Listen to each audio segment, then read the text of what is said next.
Flos Carmeli, vitis florigera, splendor celi, Virgo puerpera, singulari.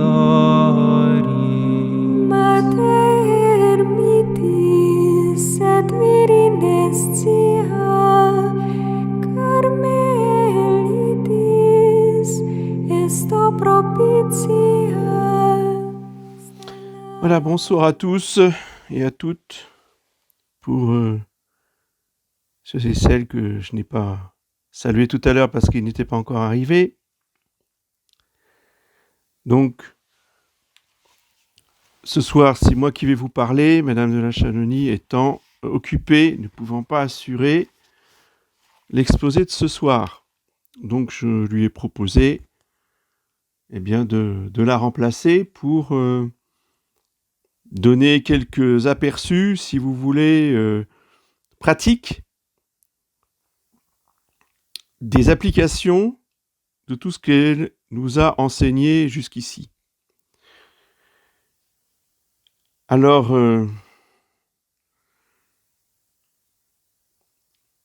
évidemment, je m'empresse de commencer par dire que j'adhère évidemment à tout ce qu'a exposé Madame la Chanonie. À la fin de ces exposés, quand je dis que j'ai rien à ajouter, c'est parce que je suis d'accord sur tout et que c'est pas une formule de politesse. C'est une conviction profonde.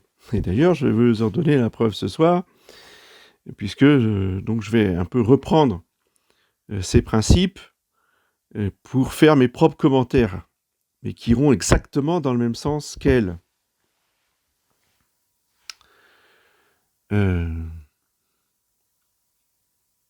Alors, je voudrais répondre déjà à une objection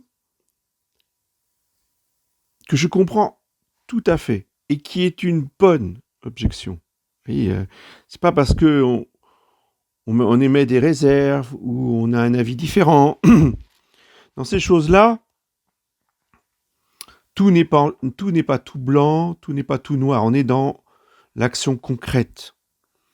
Et l'action concrète, c'est très délicat. Parfois, c'est un peu compliqué. Il n'y a pas de solution miracle universelle. Donc ça, c'est déjà un premier point.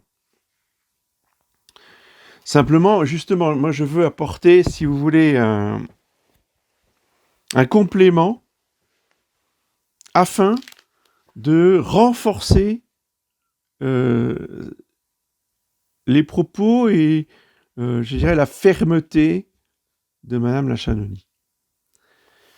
Effectivement, cela peut paraître à certains, ou surtout à certaines, trop dur. Il dit que c'est une objection que beaucoup lui font, qu'elle est trop dure. Et effectivement, si vous appliquez sans autres procédés ce que dit Madame la Chanonie à tous vos enfants, avec une rigidité parfaite, j'allais dire. Alors oui, c'est trop dur. Oui, vous allez faire des catastrophes. On est bien d'accord. Pour que les principes, pour que les conseils de Madame la Chanonie soient compris, bien reçus et portent du fruit. Alors, elle l'avait dit au tout début, mais je reviens sur ce qu'elle a dit. Il faut absolument... Elle l'a dit en passant très rapidement. Moi, j'insiste beaucoup sur l'importance des langages de l'amour. Il faut que les réservoirs d'amour, comme dit l'auteur Chapman, les réservoirs d'amour soient pleins à craquer. Que chaque enfant se sache vraiment aimer de ses parents. Donc, les parents parlent bien leur langage d'amour. Ça, c'est absolument fondamental, vital C'est justement ce qui ne se faisait pas dans l'éducation du passé, qui avait ces bons principes, qui appliquait ces bons principes, mais sans tenir compte des langages de l'amour. Et c'est pour ça que dans beaucoup de familles, eh bien, il y a eu de la casse, parce que pour certains, ça se passait bien, et pour les autres, c'était une catastrophe. Oui. Alors, même si le bon Dieu et la Sainte Vierge pouvaient récupérer les choses des années après, si vous voulez, malgré tout, le mal a été fait. Hein, et les blessures, on les porte toute sa vie, ensuite. Donc, il faut que notre génération de jeunes parents, c'est-à-dire votre génération, c'est plus la mienne, votre génération de jeunes parents, soit la génération du Sacré-Cœur. Oui. Ce n'est pas la peine d'attendre passivement sans rien changer que le Sacré-Cœur arrive. Non, le Sacré-Cœur, c'est vous qui commencez à le faire régner dans votre famille sur vos enfants. C'est ça, l'intronisation du Sacré-Cœur de Jésus, c'est pas un bout de papier qu'on accroche au mur. L'intronisation du Sacré-Cœur de Jésus dans la famille, c'est justement tout ce que nous entendons depuis des semaines et des mois maintenant, par ces conseils de Madame Chadoni, sur la base des langages de l'amour de Harry Chapman. Oui. Et s'il y a cet amour très fort entre l'enfant et ses parents, qui va jusqu'à une certaine complicité, vous voyez, une complicité dans les jeux, une complicité dans les devoirs, dans les leçons à apprendre, etc., eh bien, vous pouvez ensuite vous permettre d'avoir la sévérité et la fermeté dont parle Madame la Chanoine. Ça passera sans problème. Et ça ne cassera rien du tout. Oui. Bon. Ceci étant dit, je voudrais parler maintenant, en deuxième point, des attitudes, des langages et des sanctions. C'est un petit peu si vous voulez, les trois axes qu'elle nous a développés ces semaines passées, adaptés à chaque âge. Hein. Elle a bien, justement, séparé les différentes étapes de l'éducation. Je ne reviens pas là-dessus, je situe mon propos par rapport à ce qu'elle a dit dans ses exposés. Alors, ce que je vais dire maintenant, attention, prenez-le bien, ce n'est pas une critique, même si ça en a l'air. Mais je sais très bien que c'est difficile et qu'on n'arrive pas du premier coup à faire juste. Donc, c'est juste que mon propos a pour objet d'essayer de vous aider, vous voyez, à être vigilant, à faire votre examen de conscience sur ces sujets-là. Parce que l'éducation, c'est votre devoir d'État aujourd'hui. Vous qui avez des petits-enfants, vous devez vous examiner sur votre attitude, l'attitude que vous avez eue vis-à-vis de vos enfants dans la journée. Est-ce que j'étais suffisamment ferme, ou est-ce que j'étais trop dur, ou est-ce que je me suis laissé aller à la colère, etc. Vous voyez, ces questions toutes simples, mais qui vous permettront justement d'essayer de régler votre attitude. Et évidemment, il y a des jours où vous n'aurez pas la bonne attitude. C'est pas le souci. Simplement, j'attire votre attention ce soir sur des petits détails ou sur des petits déréglages qui demandent juste un effort de votre part. Voilà, c'est tout. Mais que tout le monde voit.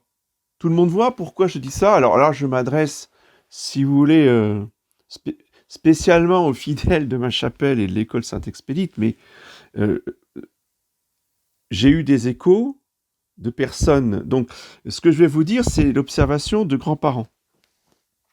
Alors, c'est vrai, chez nous, elle s'appelle Saint-Antoine, mais j'ai exactement les mêmes réflexions, les mêmes analyses dans d'autres chapelles qui sont dans la France entière, hein, que ce soit dans l'Est ou à Paris, etc. Donc, si vous voulez, j'ai les mêmes retours.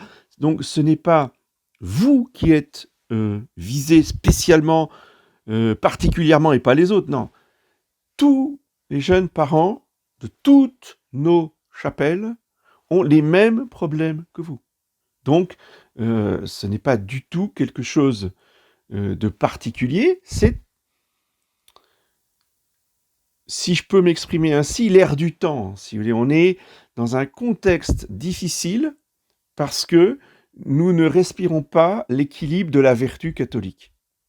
Nous serions, en temps de chrétienté, nous serions entourés de familles équilibrées, vertueuses.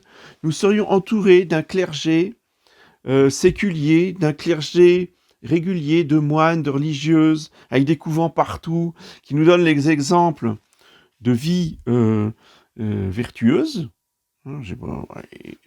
et certainement de sainteté dans beaucoup de cas. Eh bien, nous serions tous portés, ça serait beaucoup plus facile pour les parents, voyez, d'avoir ce calme, cette vertu, cet équilibre, etc. Ce n'est pas du tout notre situation. Donc, je comprends tout à fait que ce soit difficile. Mais ce n'est pas parce que nous sommes dans une situation difficile et que c'est difficile pour vous qu'il ne faut pas justement essayer de redoubler d'efforts pour faire les choses bien. Alors, la première étape qui est vraiment très importante, non, elle n'est pas importante. Pardonnez-moi.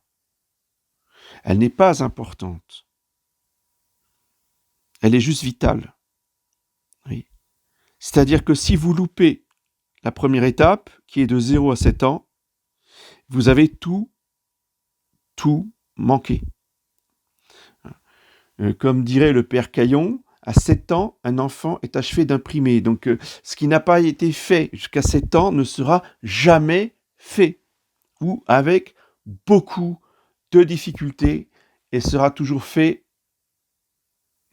moins bien que des enfants qui ont tout reçu avant 7 ans.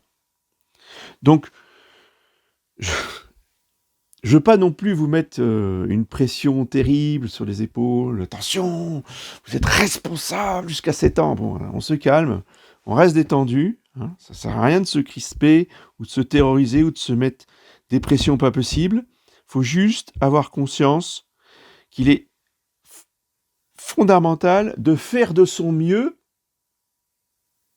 de faire tout ce que l'on peut pour faire le mieux possible, spécialement jusqu'à 7 ans. Parce que jusqu'à 7 ans, l'enfant ne jouit pas de l'âge de raison. Donc, il n'a pas la maîtrise de son cerveau. Il n'a pas la maîtrise de ses émotions. Il contrôle très peu de choses. Donc, c'est des pleurs, c'est des cris pour un rien. Il est submergé par ses émotions. Donc, c'est pas lui qui va pouvoir décider quoi que ce soit. Alors, je sais que vous êtes tous d'accord sur la théorie. Mais quand on entend certains parents qui demandent à leur enfant de 3, 4, 5 ans « Est-ce que tu veux ceci ? Est-ce que tu veux cela ? Qu'est-ce que tu veux choisir, mon petit ?» Non mais on croit rêver, quoi. Je veux dire, les grands-parents, ils sautent au plafond, quoi, quand ils entendent ça. Vous comprenez ?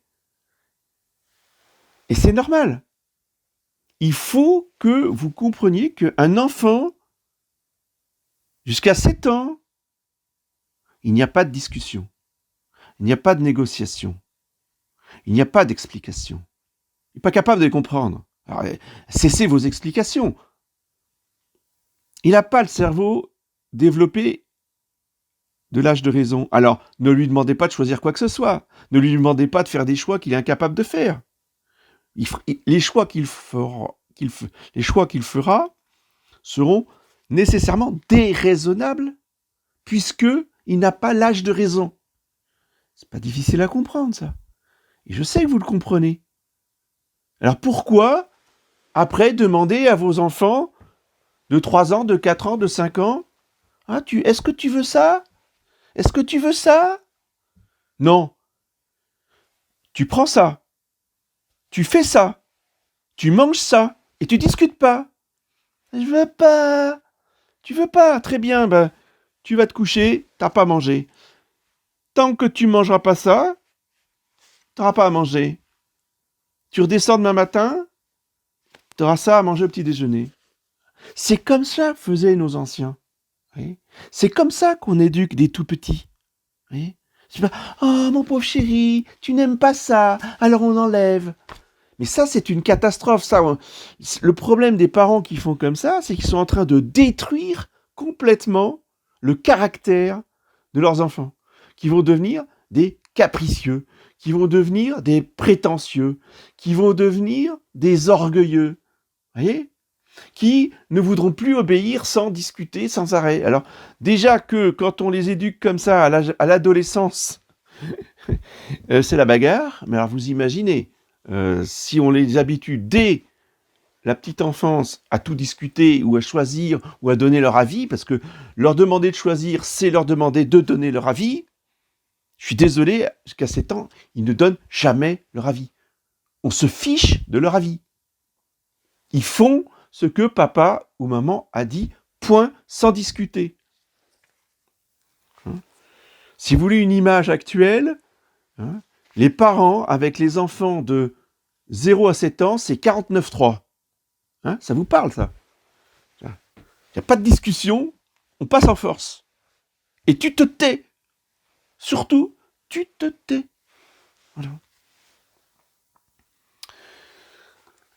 Si vous voulez, c'est la période de dressage, entre guillemets. Pourquoi j'emploie à raison et à dessein cette expression de dressage. Exactement comme les petits chiens. Mais maintenant, vous voyez, le monde est tellement devenu débile que pour les petits chiens, on n'a plus le droit de parler de dressage. On parle d'éducation canine, s'il vous plaît. Bon, bref. Non, c'est du dressage. Assis. Et il doit s'asseoir tout de suite. Mais quand le chien s'assoit, on lui donne une récompense. Mais c'est vrai du chien, c'est vrai du cheval. Hein. J'avais regardé un documentaire sur les chevaux du Puy du Fou. Hein, vous savez, les chevaux qui sont dans le cirque romain, là, qui tirent les chars, etc. Donc, le reportage montrait comment les éleveurs arrivaient à leur faire tous ces exercices, absolument ces prouesses. Hein, pour des animaux, c'est extraordinaire ce qu'ils font. Mais dès qu'ils réussissent à faire quelque chose, il y a la récompense. Alors, pour le cheval, on lui donne de l'avoine. Pour le chien, l'éducateur vous dira toujours, vous lui donnez 1 ou 2 croquettes en récompense. Oui. Donc, c'est pareil avec l'enfant. Il ne faut pas uniquement gronder l'enfant quand il fait mal et après ne rien dire quand il fait bien. Quand on exige une obéissance sans discussion, comme je viens de vous l'exposer, eh bien, quand l'enfant obéit, on le récompense. Alors, on lui donne pas forcément un bonbon, je sais, c'est mauvais pour les dents, etc. Il faut trouver quelque chose, n'importe quoi, une petite voiture, un petit soldat, vous trouvez, mais vous le récompensez. Quand il a bien obéi, vous voyez, qu'il y ait cette joie, cette reconnaissance du fait qu'il vous a obéi sans discuter et aussitôt. Voilà. C'est très important. Et c'est exactement, pourquoi c'est exactement comme le chien ou le cheval? Parce que l'enfant, n'ayant pas l'âge de raison, effectivement, vit au niveau de ses désirs animaux. Alors j'espère que je ne vous choque pas en disant ça, mais ça c'est la réalité. C'est la réalité que a toujours enseigné, justement, les sages réalistes de l'Antiquité, à commencer par Aristote, et qui a été repris exactement par saint Thomas d'Aquin, qui dit exactement la même chose qu'Aristote. L'homme est un animal rationnel, mais il ne naît pas animal rationnel. Il naît d'abord animal, dans un premier temps, tout en ayant, attention, tout en ayant l'intelligence, évidemment, mais qu'est-ce qui prime chez un tout petit? C'est son côté animal. Manger, dormir. Excusez-moi, c'est purement animal. Et après, quand il grandit, jouer, c'est purement animal. Les chiens, les petits chiens, les petits chiots, les petits chats, tous les petits animaux ne pensent qu'à jouer, manger, dormir. Voilà. Ça, eh bien, les êtres humains n'échappent pas à cette règle qui est une règle animale. Et donc, il ne faut pas s'adresser à la raison de l'enfant qui n'existe pas encore en exercice. Elle n'est qu'en puissance, pour ceux qui aiment les termes philosophiques, elle n'est pas en acte. Donc, on ne s'adresse pas à l'intelligence de l'enfant. On s'adresse à sa sensibilité animale. Oui. Et donc, la punition, s'il y a sanction, s'il a fait une grosse bêtise, oui, la sanction, c'est pas de lui faire un sermon. Parce que ça, j'ai vu ça aussi. Heureusement, j'ai pas vu ça ici. J'ai vu ça il y a très longtemps. Il y a plus de 20 ans en arrière, des pères de famille qui faisaient un discours, un véritable sermon d'adultes à leur enfant qui avait fait une bêtise ou qui avait totalement à côté de la plaque. Non, il faut faire mal. Alors, il ne s'agit pas de maltraiter, hein. Il ne s'agit pas de... Mais une petite fessée, lui faire sentir par la douleur qu'il a mal fait, qu'il ne faut pas recommencer. Et le ton, donc par les sens, donc il y a éventuellement, vous voyez, la petite tape, et le ton de la voix, oui, par les oreilles, et le regard, donc les yeux, les oreilles, oui, et la peau. C'est comme ça qu'on dresse un tout petit. Ce n'est pas en leur tenant des discours. Alors, concrètement, il faut être tyrannique. Oui, c'est pas être dur, c'est être tyrannique. Alors, comme souvent c'est une tendance chez les parents, surtout chez les pères, d'être tyrannique, bah faites-vous plaisir, hein. Allez-y, c'est le moment. Vous voyez, de 0 à 7 ans, lâchez-vous. Ça sera très bien reçu à condition, encore une fois, je le répète et je le redis, que à côté, le réservoir d'amour soit plein et que vous parliez le langage d'amour de l'enfant. Voilà. La tyrannie sera très très bien vécue parce qu'elle rassurera le petit.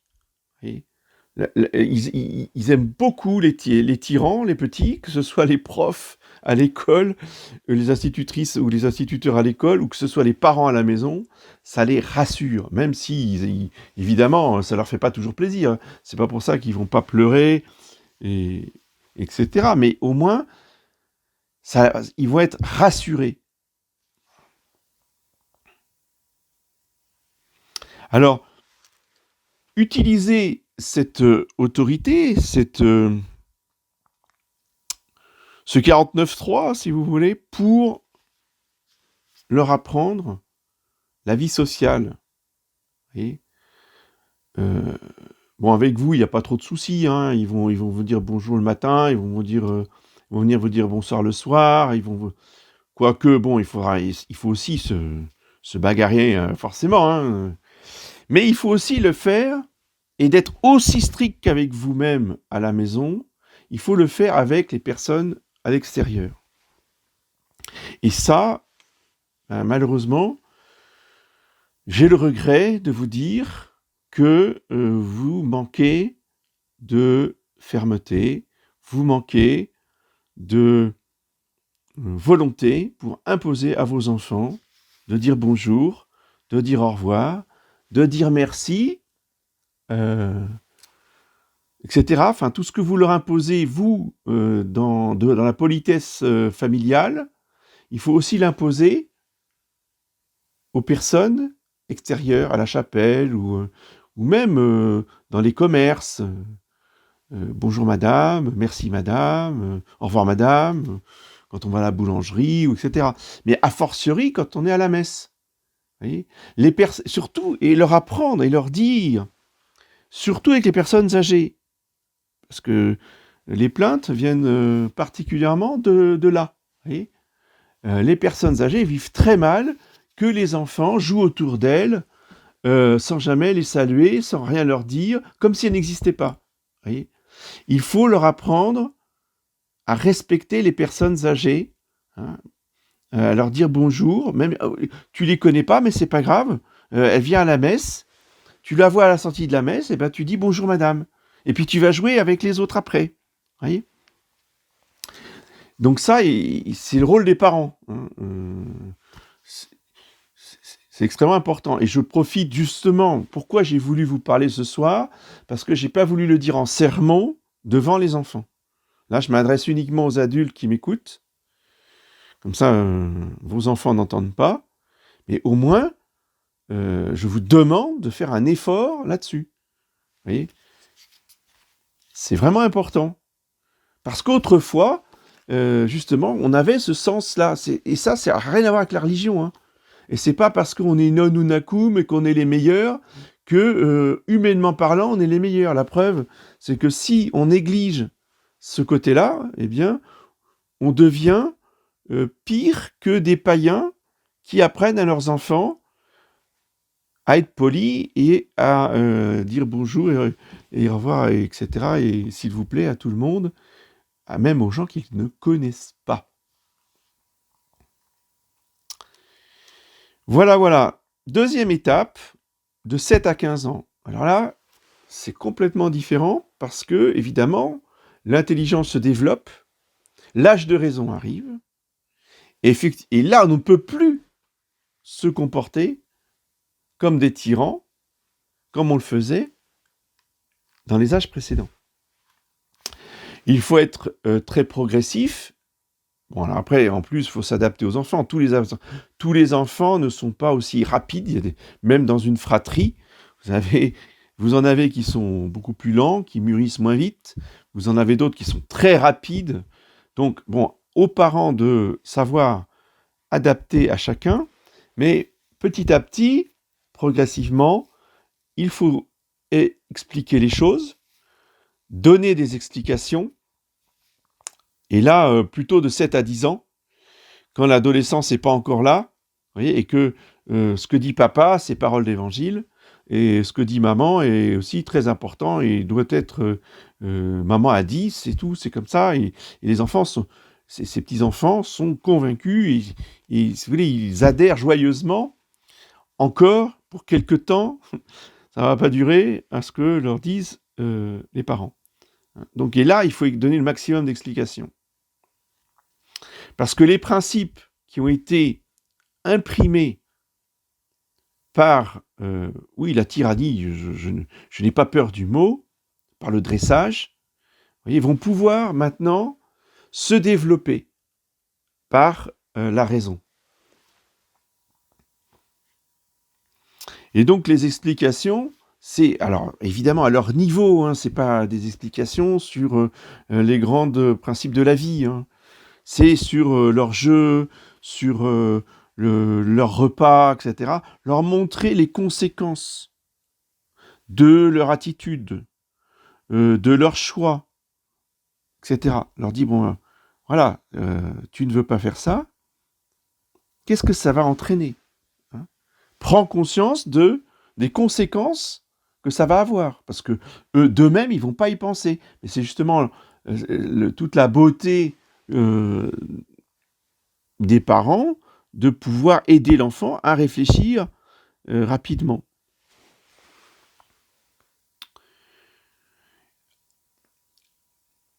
Qu'il y ait une communication entre les parents et les enfants ne veut pas dire qu'il doit y avoir débat. Alors ça aussi, c'est une grave erreur que de vouloir instaurer des débats. Il n'y a pas de débat. Et, bon, après 15 ans, éventuellement, quand ils ont suffisamment de culture, quand ils ont suffisamment de science, si vous voulez, bon, là, c'est différent. Mais je parle des tout jeunes, là, de 8 ans, de 10 ans, de 12 ans. Il n'y a pas de débat. Il faut de la communication. Oui. Qu'est-ce que c'est que la communication ? Tu poses des questions. Tu me poses des questions. Tu veux savoir des choses. Pose des questions. Demande-moi des pourquoi ceci, pourquoi cela. Et moi, je te réponds, mais il n'y a pas de débat, on n'est pas sur pied d'égalité. Il n'est pas question qu'un gamin de 11 ans ait un débat avec son père. Vous voyez, ça, c'est interdit. Parce que le débat met tout de suite les deux sur un pied d'égalité. Oui. Et dans l'éducation, c'est pas possible. Donc il faut toujours que l'enfant soit en mode réceptif.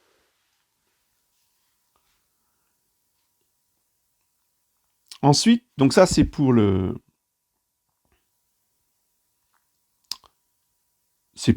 c'est pour les paroles. Maintenant pour les actes, pour les actions.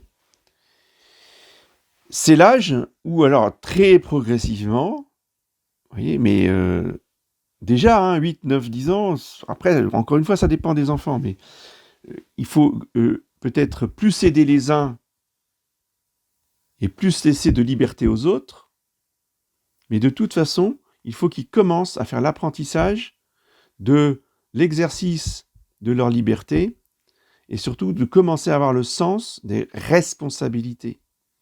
Alors, ça peut être la responsabilité du cirage des chaussures.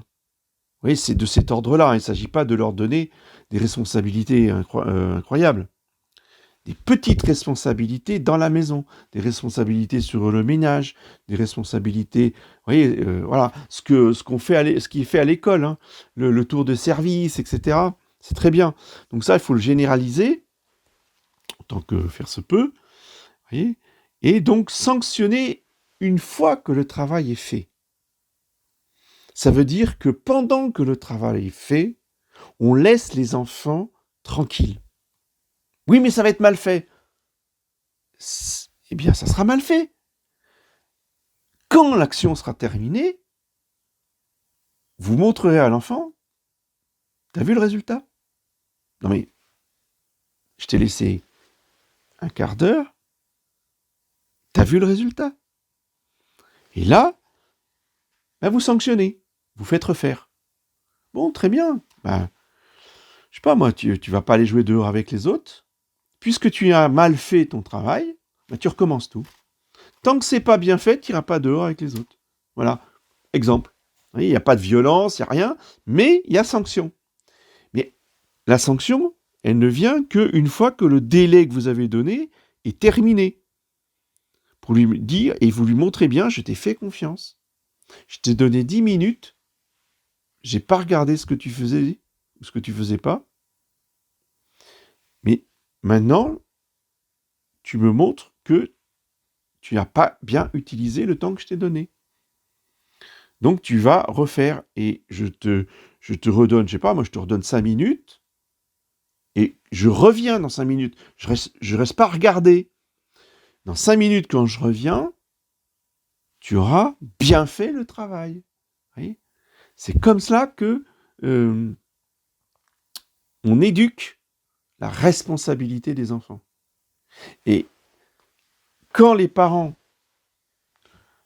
agissent comme ça, à cet âge-là, ensuite, quand l'enfant soit ira en apprentissage chez un professionnel, soit s'il fait des études supérieures, quand il sera dans son entreprise, il aura acquis très jeune le sens du travail bien fait, le sens des responsabilités, voyez, et il acceptera éventuellement la sanction sans dire « c'est pas juste, je fais grève !» Vous voyez, bon, je caricature, mais c'est ça le problème du monde moderne. Pourquoi les hommes sont des révolutionnaires, font grève tout le temps et sont tout le temps à réclamer, exiger et revendiquer?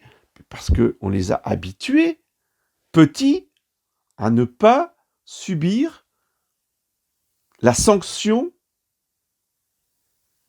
de leur liberté et de leur responsabilité. Des petites responsabilités qu'on leur a données. Voilà. Il faut faire confiance, il faut progressivement faire confiance aux enfants, une confiance toute relative. Quand je dis qu'il faut s'éloigner pour laisser à l'enfant la responsabilité, ça ne veut pas dire ne pas garder un œil sur eux de loin. voyez, je ne dis pas d'abandonner toute surveillance, on est bien d'accord. Donc cette confiance, elle est relative quand on est petit. Mais laisser aux enfants faire des bêtises, c'est très pédagogique. Et ensuite, leur faire porter la conséquence de leur bêtise en leur faisant réparer leur bêtise. Et la prochaine fois, tu feras plus attention. Mais les empêcher de faire des bêtises, c'est anti-pédagogique. Les empêcher de mal faire, c'est anti-pédagogique. Oui, mais je veux qu'ils fassent toujours bien. Oui, et bien ça, on y arrivera, mais au bout d'un certain temps.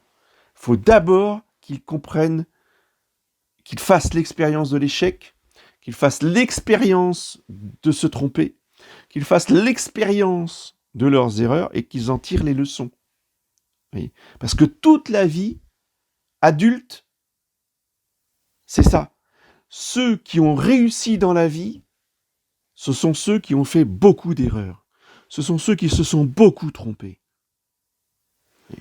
Tous les grands magnats d'industrie qui ont réussi honnêtement, et pas par des pistons de la franc-maçonnerie, mais par leur travail et leur ingéniosité, ils vous diront tous, les bons élèves, les surdoués qui n'ont jamais fait de faute, qui n'ont jamais redoublé de classe, qui n'ont jamais eu fait d'erreur, parce qu'il y avait toujours papa, maman derrière pour les préserver de faire des erreurs, ces gens-là n'ont jamais rien donné d'intéressant. Ça fait des bons fonctionnaires, ça fait des bons exécutants qui font ce qu'on leur dit, mais c'est tout. Vous voyez, les ingénieurs, les chefs d'entreprise, plutôt que les ingénieurs, mais les entrepreneurs, les aventuriers, les chefs de guerre, qui ont du génie, sont tous des gens qui ont fait beaucoup d'erreurs. Et qui ont tiré les leçons de leurs erreurs et de leurs échecs. Donc ça s'apprend tout petit. Vous voyez, ça s'apprend avec de la vaisselle. Vous voyez, ça commence par là. Il faut l'apprentissage progressif de l'autonomie. L'autonomie. Le but de l'éducation, c'est que l'enfant qui va devenir un adulte devienne un adulte autonome. Il n'y a plus besoin de papa, maman derrière. Il se débrouille tout seul. Parce qu'il y en a qui s'occupent de leurs enfants comme s'ils avaient 8 ans jusqu'à 30 ans. Parce que jusqu'à 30 ans, il n'est pas marié, il est à l'université, il est à la maison, il vient faire ses devoirs à la maison. Donc il faut qu'il y ait maman qui lui fasse ses petits plats. Vous voyez, c'est destructeur. On ne peut pas construire une société avec des mères pareilles. Ou des pères, pareil, qui font tout pour que ce petit chéri de 30 ans qui puisse aller à l'université avec une voiture qui fonctionne bien. Donc c'est papa qui va vérifier l'huile dans le moteur et qui va porter soit qui va réparer lui-même quand il y a des pannes, soit qui va porter la voiture au garage pour que le fiston il ait sa voiture à temps. Des choses comme ça. Alors je caricature, mais ça existe, des parents comme ça. C'est vraiment catastrophique. C'est complètement destructeur. Donc il faut, très jeune, voyez, apprendre l'autonomie. Pour que, arrivé à l'âge adulte, donc l'âge adulte, je rappelle, ce n'est pas 18 ans. L'âge adulte, ça a toujours été dans la société civile jusqu'en 75, et ça a toujours été de tout temps dans l'Église, jusqu'à aujourd'hui, dans l'Église catholique, j'entends, 21 ans. 21 ans, c'est CDD. Je suis désolé que ça puisse choquer certains, mais ça montre bien qu'il y a un problème dans la conception de l'éducation. Si, à 25 ans, papa doit encore prendre en charge les enfants, ou que maman doit s'occuper de la valise de ses enfants, c'est juste pas possible, quoi. Ça veut dire que l'éducation elle est ratée. Excusez-moi. Et je ne voudrais pas que vous en soyez à constater dans 15-20 ans que vous avez raté l'éducation de vos enfants parce que vous en êtes toujours à faire la valise de la petite ou à faire la valise du petit parce qu'il va partir à l'université, vous voyez. C'est juste pas possible. l'autonomie.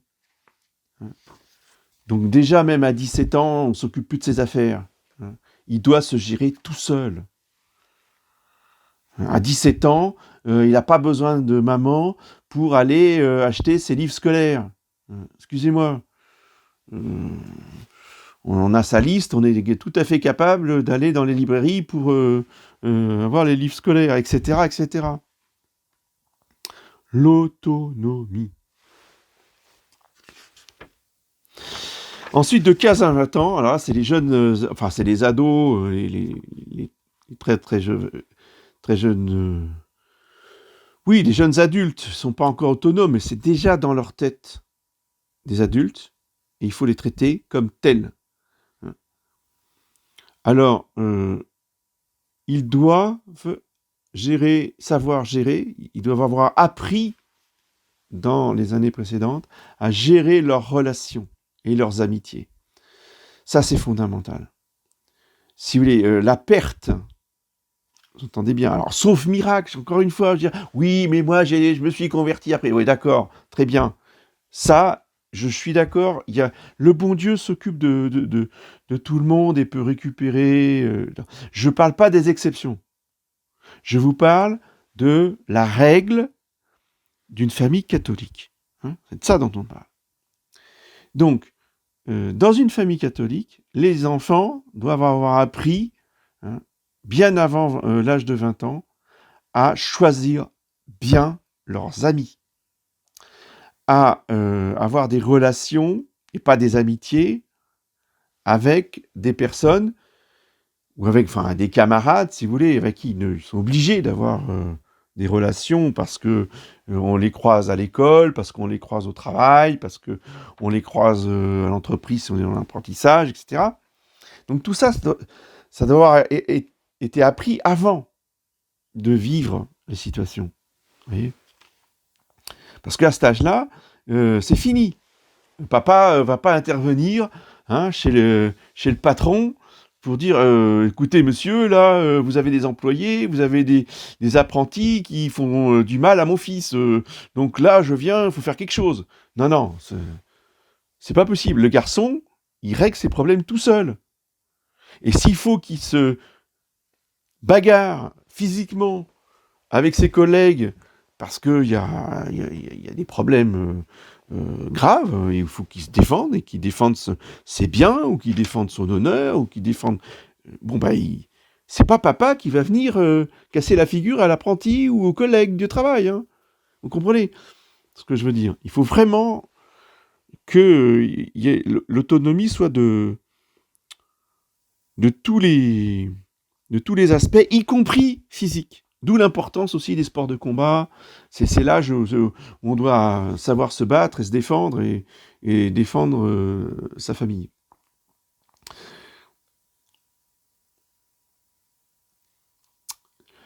À cet âge-là aussi, donc, on doit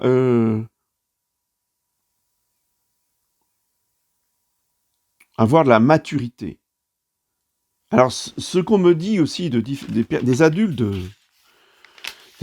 de différentes chapelles de France, pas de Bretagne nécessairement. J'ai des fidèles qui m'appellent de loin et qui Alors moi, je n'ai pas conscience. Je vous dis ce qu'on me dit, mais je ne l'ai pas vérifié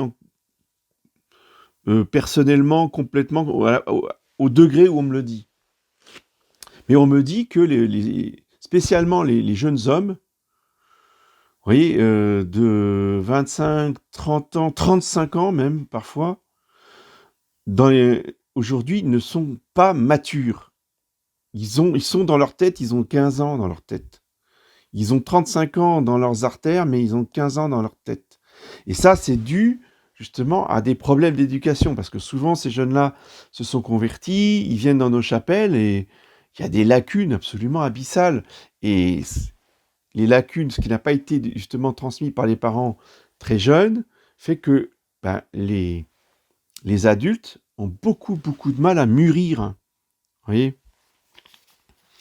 Donc tout ce que je vous ai dit là, jusqu'à ces deux dernières périodes là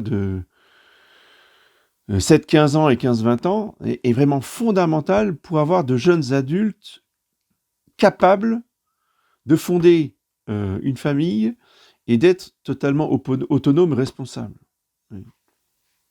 Alors quand je dis CDD, c'est-à-dire qu'à partir de 21 ans, tu te débrouilles, t'assumes, tu règles tes problèmes, tu cherches tes solutions, et c'est pas à papa et maman les trouver. D'accord.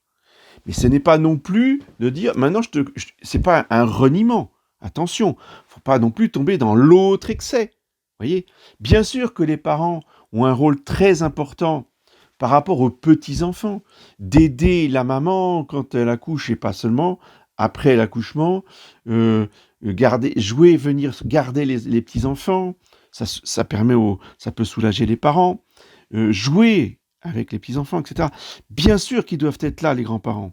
Attention, on ne met pas les grands-parents à la porte définitivement. Mais les grands-parents n'ont plus, si vous voulez, à intervenir dans les choix, même dans la pédagogie ou dans l'éducation que leurs enfants donnent à leurs petits-enfants, les grands-parents doivent rester en retrait. Hein, ça, c'est fondamental. Ils n'ont plus... Leur travail d'éducation est terminé. Eux, ils s'occupent des petits-enfants. Mais ils laissent les parents tranquilles. Oui. Voilà. Donc, j'en ai terminé pour les grandes étapes de l'éducation et je veux reprendre maintenant les mêmes étapes, donc 0-7 ans, 7-15 ans et 15-20 ans, pour la vie spirituelle, la vie religieuse. Donc rapidement, de 0 à 7 ans, ce qui correspond à la tyrannie sur le plan humain, c'est la tyrannie sur le plan spirituel de la prière. Prière qui n'utilise absolument pas l'intelligence, puisque l'intelligence n'est pas développée. Encore une fois, ils n'ont pas l'âge de raison. Donc, on adapte les prières à leur âge. Par question, à mon avis, hein, ou alors on les met dans un coin, on les laisse tranquilles, mais quand on a 2-3 ans, il n'est pas question de leur faire réciter le chapelet complet. Vous voyez, à genoux, hein, les bras en croix, pourquoi pas? Non, je blague, excusez-moi. Non, mais vous comprenez ce que je veux dire. Voilà, quel que je vous salue Marie, embrassez le crucifix, vous voyez, donnez un baiser à Jésus. Voilà, c'est très bien pour les tout petits. Après, quand ils commencent à savoir parler, qu'ils peuvent dire leurs dizaines, bon, là, on commence au minimum une dizaine, et puis assez rapidement, on augmente 2 dizaines, 3 dizaines, etc. Ça, d'accord. Oui. Mais, voilà, dizaine de chapelets, on récite le chapelet, point. On ne fait pas une méditation pour les enfants inférieurs à 7 ans. Ça n'a pas de sens. Attendez les enfants, nous allons méditer, nous allons fêter Noël, donc nous allons méditer le mystère de l'incarnation. Non, stop. Prière vocale. On récite des prières, on lit une prière, pas trop longue. Pas 3 quarts d'heure de prière récitée non plus. Hein. Donc des prières assez courtes, mais avec beaucoup d'amour. Voyez, ce qu'on peut tout à fait transmettre aux tout petits, c'est d'aimer beaucoup, beaucoup, beaucoup Jésus, d'aimer beaucoup, beaucoup la Sainte Vierge, d'aimer beaucoup Saint Joseph. Voilà, on leur fait un bisou sur la statue, sur l'image. Vous voyez, des choses comme ça, des choses simples, qui ne demandent pas aucune réflexion. Après, de 7 à 15 ans, puisque là, préparation à la première communion, 7 ans, préparation à la confession, donc à l'examen de conscience. Alors là, l'intelligence, elle commence à s'activer. Et chez certains enfants, d'ailleurs, ça arrive avant 7 ans. J'ai des cas concrets impressionnants. Donc, encore une fois, il faut s'adapter aux enfants. Mais autour de 7 ans, alors là, oui, on commence, puisqu'on commence à leur donner des explications sur le plan purement naturel, eh bien, il n'est pas question de faire des méditations encore, non, c'est trop tôt. Mais on va développer la piété personnelle. Vous voyez, avant, de 0 à 7 ans, on dit le chapelet en famille. Donc, tu dis une dizaine avec nous. Après, tu es libre. mais tu dis ta dizaine. Voilà. Toi, enfin, un tel et un tel, ou une telle, vous allez dire 3 dizaines avec nous. Après, vous voyez, bon, vous répartissez vos prières vocales, voyez, mais vous les dites en commun. C'est les prières dites en commun. À partir de ces temps, il faut vraiment qu'ils commencent, alors, à leur niveau et à leur façon, à avoir une relation personnelle avec le Seigneur Jésus. Parce qu'ils vont avoir un contact personnel avec Jésus au moment de la Sainte Communion, après la première communion. Et là, il faut vraiment qu'ils arrivent à se préparer. Hein, dans le catéchisme, avant la première communion, on va leur enseigner à préparer leur communion et après à faire leur action de grâce. Qu'est-ce que c'est que la préparation? Qu'est-ce que c'est que l'action de grâce? C'est une relation personnelle, cœur à cœur, avec Jésus qui est dans mon cœur. Vous voyez, et là, c'est l'âge où il faut développer cet amour personnel envers le Seigneur Jésus. Et ne pas se contenter juste de lire les prières après la communion, et puis on ferme son missel et c'est terminé. Non, il faut vraiment qu'il y ait une relation, c'est-à-dire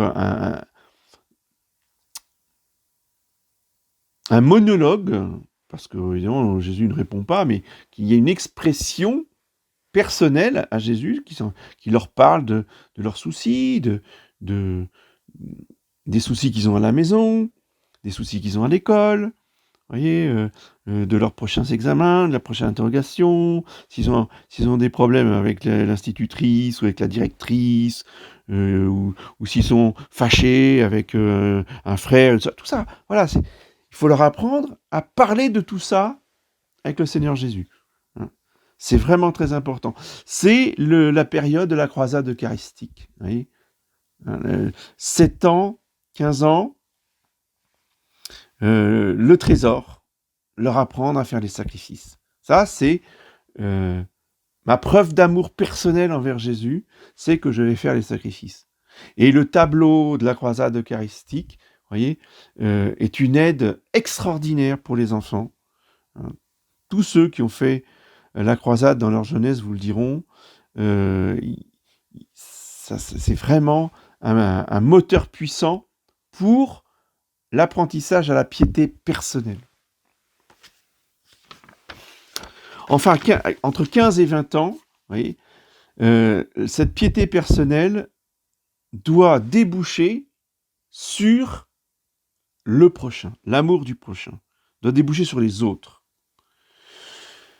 Avant 15 ans, on est en famille, on est plutôt, on est fragile, donc on se prépare, on se fortifie dans le cadre familial. Mais après 15 ans, il faut sortir de la famille, avoir un esprit missionnaire, avoir le souci du salut des autres, du service des autres, de rendre service, non pas par des bonnes actions, par des béats, mais par l'exemple, de montrer l'exemple, prêcher par l'exemple, sans rien dire, mais ne pas avoir peur de se montrer chrétien, quand il y a besoin, pas tout le temps et à contre-temps, mais quand on doit faire son devoir de chrétien, on fait son devoir de chrétien devant les autres. Oui, dimanche matin, je ne peux pas venir à la compétition, parce que dimanche matin, je vais à la messe. On ne raconte pas des mensonges en disant « Oh bah oui, je vais voir ma grand-mère dimanche, je ne peux pas venir à la compétition. » Non, ça c'est pas de l'apostolat, ça. Vous comprenez? Il ne s'agit pas de prêcher aux autres, il ne s'agit pas de faire de la morale aux autres. Vous voyez, faire la morale, c'est dire « Comment, tu vas pas à la messe toi le dimanche? Mais tu sais que c'est très grave, c'est un péché grave, etc. » Non, évidemment, il est hors de question de dire ça. Et par contre, on ne cache pas le fait que dimanche matin, moi, je vais à la messe avec mes parents. C'est comme ça. Ils peuvent rigoler, ils peuvent ricaner, ils peuvent se moquer de nous. C'est pas grave. On a témoigné. Vous voyez, ce juste milieu de l'apostolat missionnaire. Et aussi par les pratiques des bonnes œuvres de miséricorde avec les pas. pas avec les parents, avec des parents. Parce que les parents ne peuvent pas tout assumer tout seuls. Hein. Il faut s'entraider, et il faut que ce soit des parents qui prennent en charge, voyez, les jeunes pour une action particulière de miséricorde. Alors, ça peut être aller donner un coup de main à la banque alimentaire, ça peut être aller donner la soupe aux SDF, ou faire des maraudes, vous voyez, des choses comme ça, hein, même avec la Croix-Rouge, ou donner aux jeunes le sens de la générosité, d'aider les autres, vous voyez, ce sens de la chevalerie, c'est très important, l'esprit chevaleresque, qui est enseigné aussi au niveau de la croisade, par le degré au-dessus des croisés, ce sont les conquérants et les conquérantes.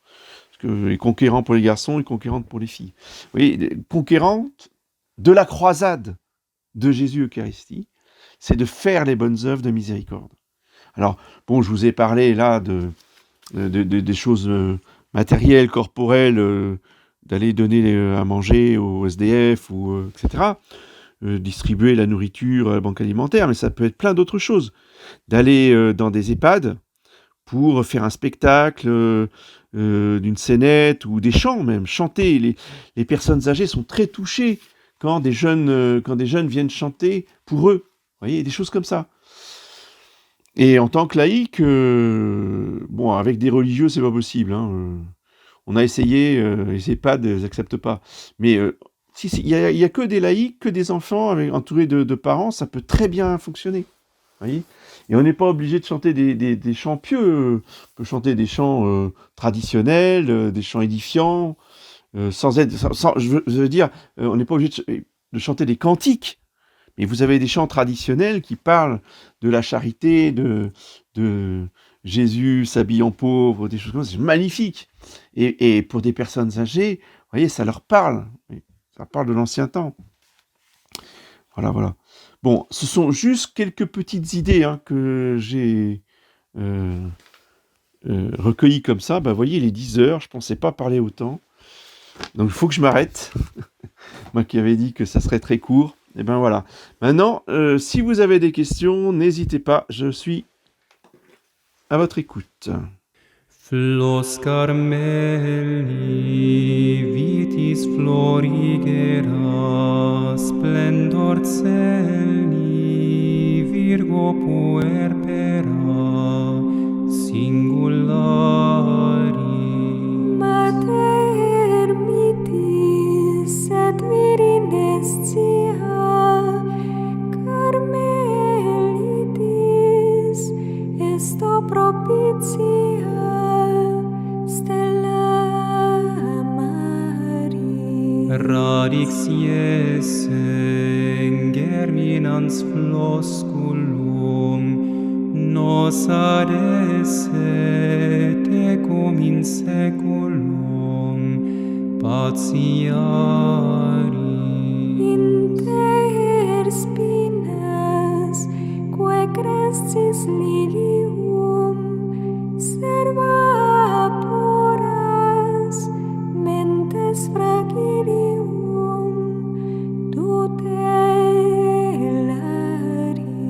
Armatura fortis pugnantium, furunt bella tende presidium, scapulari.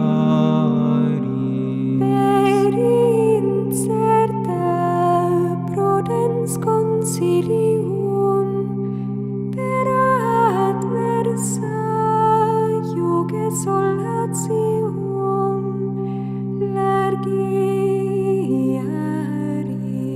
Mater dulcis Carmeli Domina, plebem tuam reple Laetitia, qua beat